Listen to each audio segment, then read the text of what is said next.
Hello' guys, কি খবৰ? আশা কৰোঁ সকলোৰে ভালে আছে। চ' আজি আমাৰ যিহেতু কাইলৈ বিশ্বকৰ্মা পূজা, আজি মানে আমাৰ গাঁৱতে এটা গাহৰি কাটিছিলে। চ' আজি মই আনিলোগৈ 1 কেজিমান। পূৰা এতিয়া বনাই আছে, আপোনালোকক দেখাম চাওক।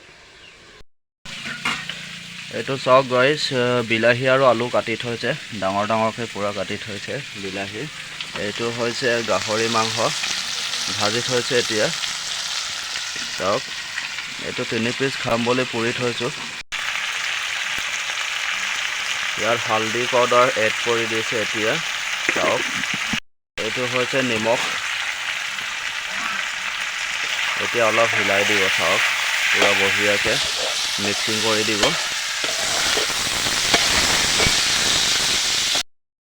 এতিয়া চাওক, পূৰা কালাৰ উঠি গৈছে বঢ়িয়াকৈ। এতিয়া দিছে আলু চাওক।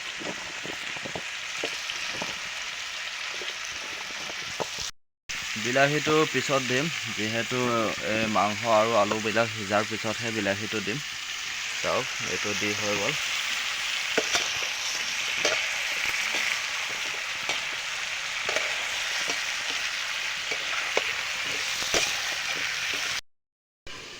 যিহেতু চাওক গাইজ, অথনি 3 পিচ পুৰি থৈছিলোঁ, অথনি 3 পিচ খৰিকাত পুৰি থৈছিলোঁ। এতিয়া অলপ মই টেষ্ট কৰি চাম কেনেকুৱা হ'ব চাওক, পূৰা বঢ়িয়াকৈ।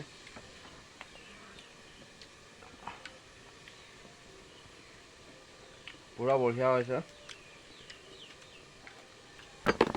এইটো চাওক, গুড়ি জলকীয়া আৰু নিমখেৰে সানি পেলাই খাই আছোঁ। তো ভিডিঅ'টো স্কিপ নকৰাকৈ চাই থাকক। ফাইনেলি গাইজ, অলপ দেৰি সিজোৱাৰ পিছত এতিয়া পূৰা চাওক কেনেকুৱা হৈছে। এইটো দেখিছেনে, পূৰা জিলিকি আছে, খাবলৈ মজা হ'ব পূৰা। মানে আমি লোকেল মছলাহে ইউজ কৰোঁ, তেনেকৈ বাহিৰৰ মছলাবিলাক ইউজ নকৰোঁ যিহেতু, সেইবাবে এইটো লোকেল ষ্টাইলত বনোৱা হৈছে চাওক। গাহৰি মাংস কোনে কোনে খাই ভাল পায় কমেণ্ট কৰি চাবচোন। পূৰা চাম কোনে কিমান ভাল পায় চাওঁ। তো আমিতো বাৰু ভালেই পাওঁ।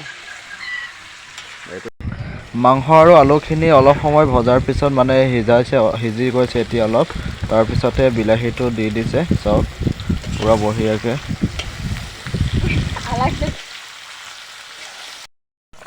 ফাইনেলি পানী দিয়াৰ পিছত চাওক গাইজ, উতলি আছে, ভালকৈ উতলা নাই বাৰু, হোৱা নাই।